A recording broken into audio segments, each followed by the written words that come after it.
When Blood Meridian was first published in 1985, it shocked readers and critics alike. Its extreme brutality, relentless bleakness, and unconventional narrative style made it a challenging read. Many reviewers at the time dismissed it as unnecessarily violent or nihilistic, a story that wallowed in darkness with little moral or narrative redemption. Yet over the following decades, the novel underwent a critical renaissance. Scholars and readers alike began to recognize it, not merely as a compelling story, but as Cormac McCarthy's magnum opus, a novel of unmatched ambition and literary power. Today, it is widely considered one of the greatest American novels ever written. Some go even further, dubbing it the Great American Novel for its sweeping exploration of history, violence, and the human condition. Unlike traditional westerns that glorify the conquest of the frontier, Blood Meridian dismantles those myths entirely. There are no heroic cowboys riding to justice, no noble pioneers braving untamed lands for honor or destiny. Instead, McCarthy presents a frontier defined by chaos, predation, and moral collapse. The borderlands between the United States and Mexico in the mid-19th century become a backdrop for humanity's darkest impulses. The novel forces readers to confront an unsettling question. If the world is fundamentally violent, can any other meaning exist beyond the exercise of power and the imposition of will?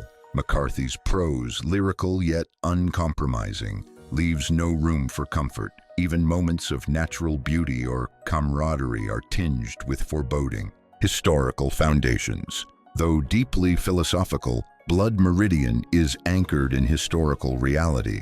The novel draws extensively from the true exploits of the Glanton Gang, a group of American scalp hunters active between 1849 and 1850. These men roamed the borderlands of northern Mexico and the American Southwest, killing indigenous people to collect government bounties and often committing atrocities beyond official sanction. McCarthy also references My Confession, a memoir written by Samuel E. Chamberlain in the mid-1800s, but published only in 1956, which chronicles his experiences with violence, banditry, and filibustering expeditions. One key historical event, the massacre of the Glanton Gang by Yuma warriors at a ferry crossing on the Colorado River in present-day Arizona, provides the novel's central historical framework. The kid, born into violence. The central character, known only as the Kid, is born in Tennessee in the 1830s under circumstances that foreshadow his violent destiny. His mother dies giving birth, and his father, a bitter alcoholic man, is largely absent, offering neither guidance nor protection. At 14, the kid runs away from home, setting the stage for a journey defined by exposure to cruelty and death. From the outset, violence shapes the kid's world. He has an instinct for fighting, a resilience that allows him to survive in a landscape defined by brutality, and a restless curiosity that propels him westward. Early experiences in New Orleans expose him to crime, squalor, and human exploitation. In a tavern, he is stabbed by another man during a drunken brawl, barely surviving through sheer luck and the kindness of a stranger whose aid he ultimately flees without acknowledging. As the kid moves west, he encounters macabre reminders of the frontier's lawlessness.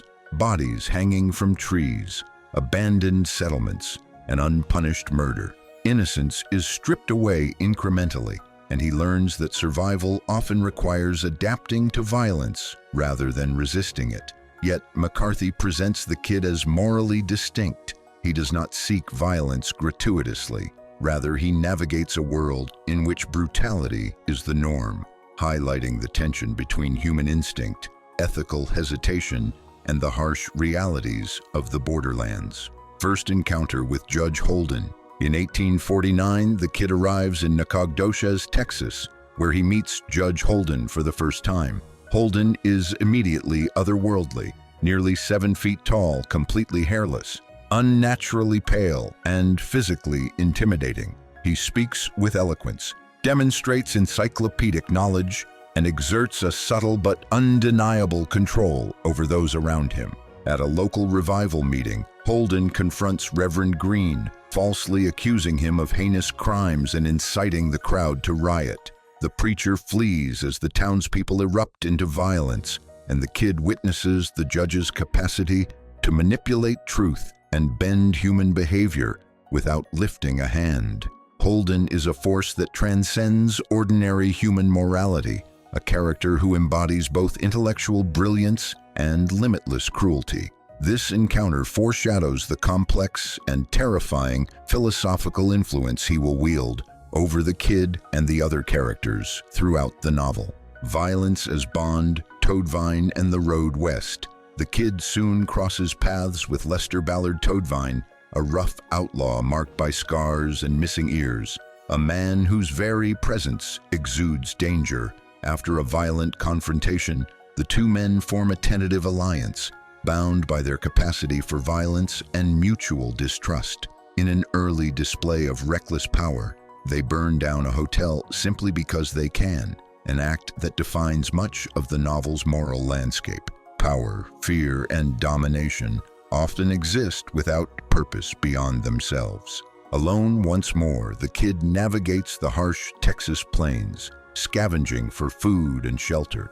He encounters a hermit who claims to have been a slave trader and who keeps a dried human heart as a reminder of past crimes. The hermit's grotesque memento reinforces one of the novel's central truths.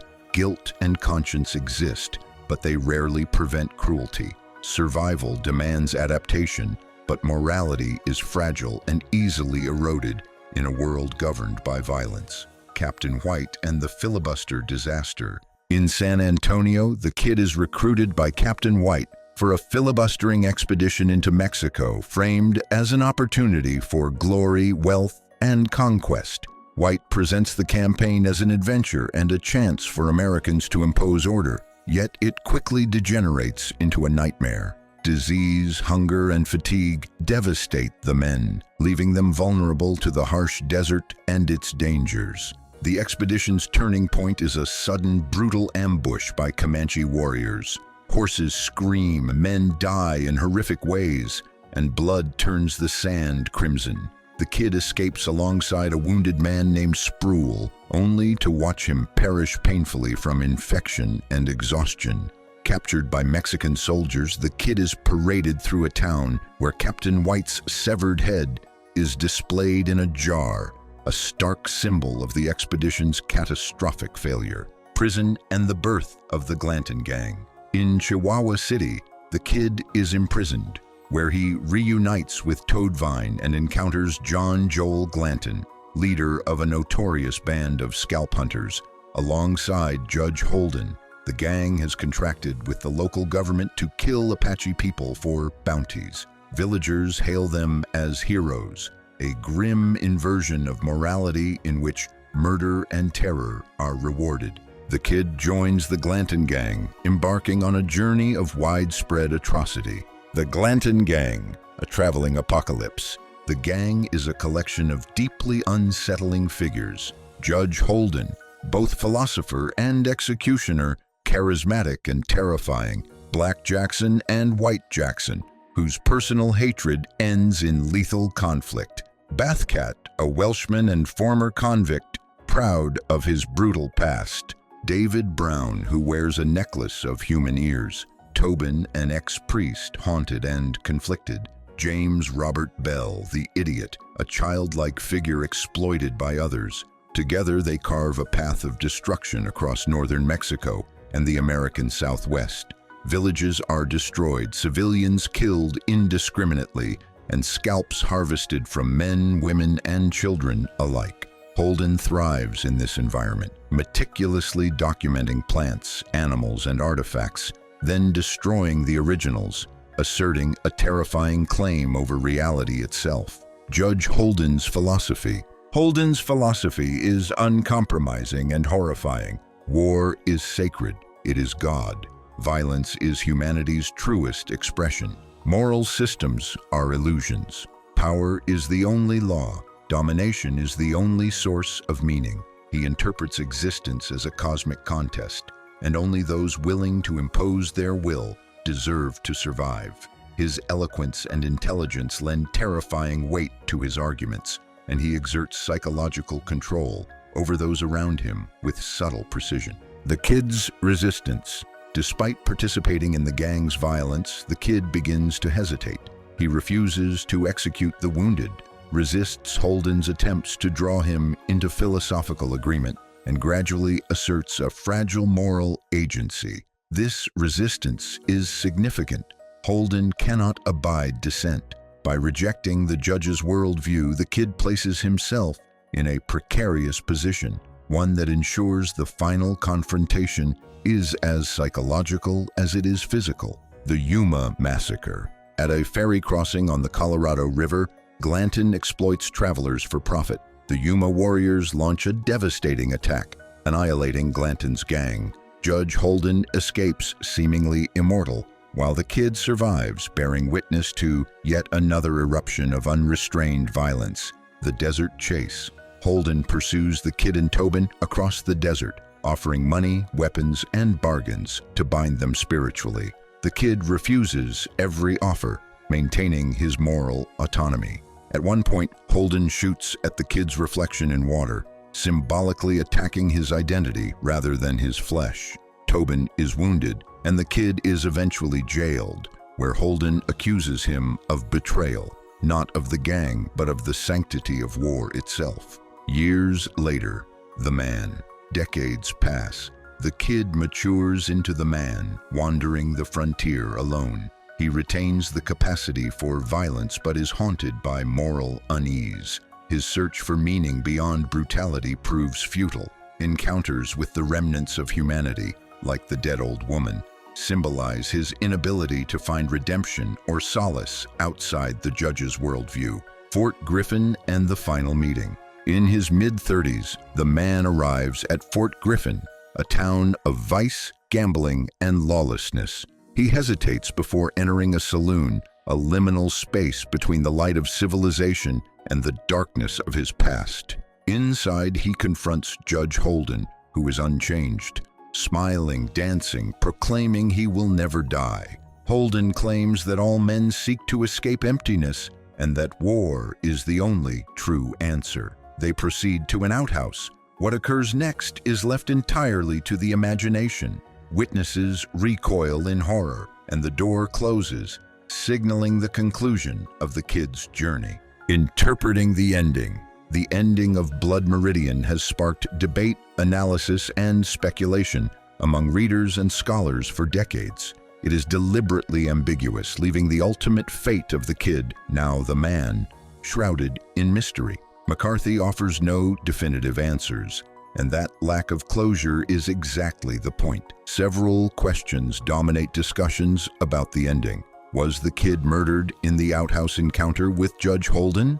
Some readers interpret the closed door and the witnesses' reactions, recoiling in horror, as evidence of a violent, perhaps fatal act. Others speculate that the kid may have been sexually assaulted, a reading supported by the unsettling tone of dread and the novel's recurrent themes of power, domination, and corporeal vulnerability.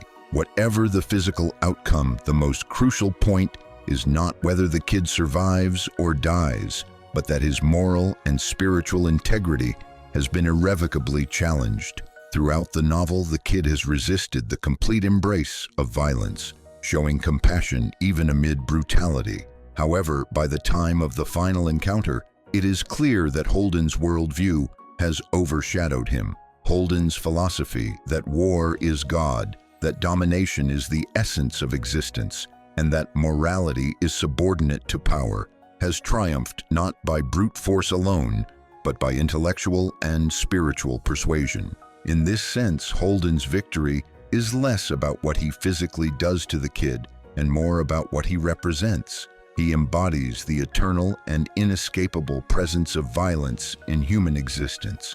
The kid, in contrast, represents the fragile possibility of moral resistance, ethical reflection, and alternative meaning. By leaving the ending ambiguous, McCarthy forces readers to confront a stark reality. The world, as he portrays it, is indifferent to moral hesitation.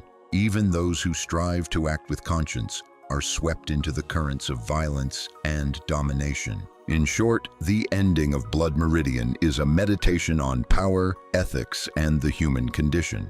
Final meaning: Judge Holden survives because he embodies a chilling truth. Violence is eternal, and domination defines meaning. The kid's refusal to fully embrace this worldview delays its inevitability, but does not defeat it. The novel closes with Holden dancing, laughing, and asserting his immortality, while the kid is gone.